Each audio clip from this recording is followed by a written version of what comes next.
Welcome back to Press Review. Let's start by taking a look at today's front pages in the Middle East.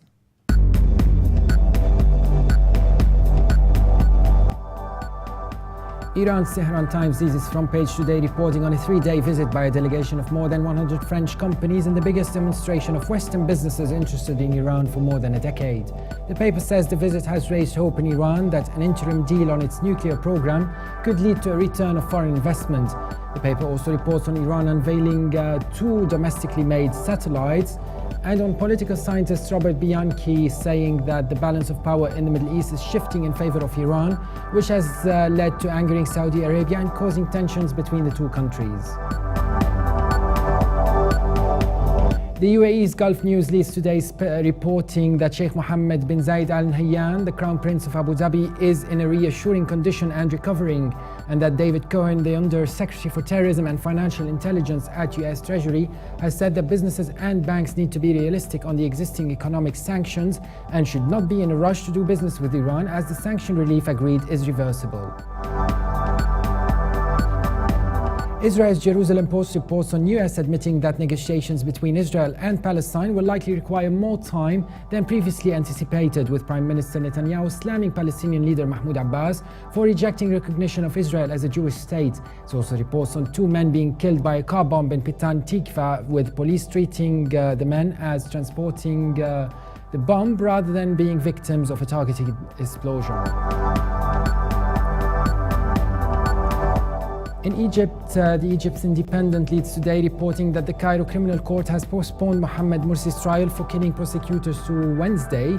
14 Muslim Brotherhood figures will also be standing for trial. The paper also reports that the Nazra Foundation for Feminist Studies has requested the independent fact-finding committee that is investigating the events of the 30th of June revolution to form a subcommittee specializing in sexual violence after 174 cases of gang sexual abuse, including rape, were reported. And now let's take a look at the top headlines in UK papers.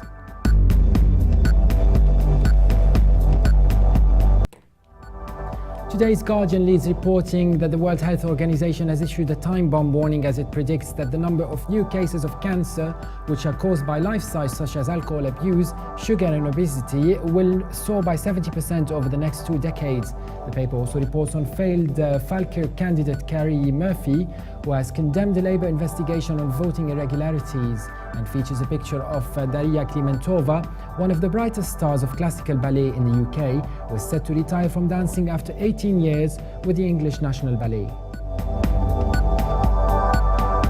The Daily Telegraph reports on schools being encouraged to admit children as young as 2 to help solve the country's childcare crisis. It also reports on the head of the Environment Agency facing calls to visit flooded houses and farms on the Somerset Levels after he admits he has not been to the area, and pictures the Duchess of Cambridge with Prince George, as the Duchess's lack of action over paparazzi photographs highlights unpredictable stances towards privacy.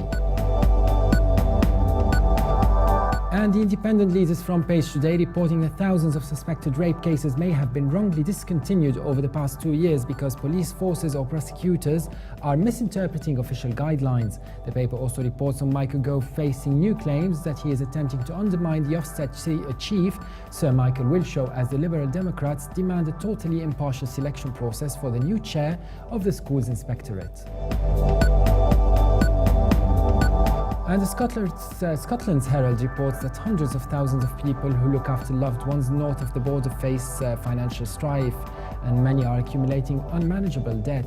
It also reports that a leading academic has quit the Scottish Government's expert ferry group just a month after it was created, accusing the organisation of sidelining the interests of passengers, and features George Galloway, who told an Edinburgh audience he would like to become Prime Minister of an independent Scotland.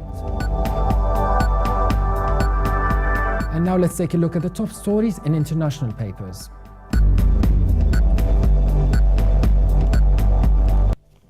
The International New York Times front page leads reporting that the site of Winter Olympics in Sochi resembles a construction site just days before its opening ceremonies to take place on Friday. It also reports on lobby group American Israel Public Affairs Committee facing a rare setback after failure to win sanctions over Iran, and continues coverage on the Ukrainian crisis.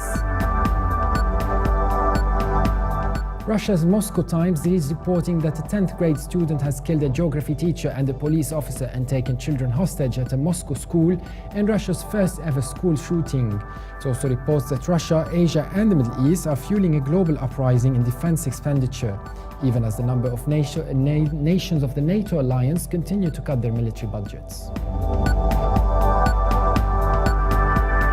China's Global Times' front page reports that Japan has only again angered China and South Korea after revising teaching manuals to state that disputed islands are an integral part of its territory.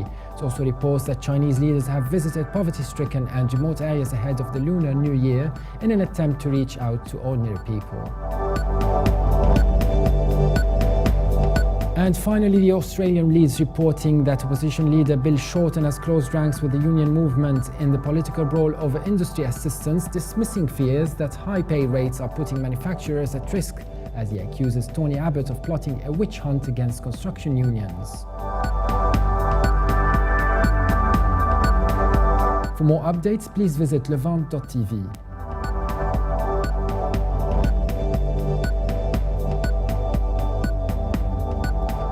That was it for today. Carmen will be with you tomorrow for another press review.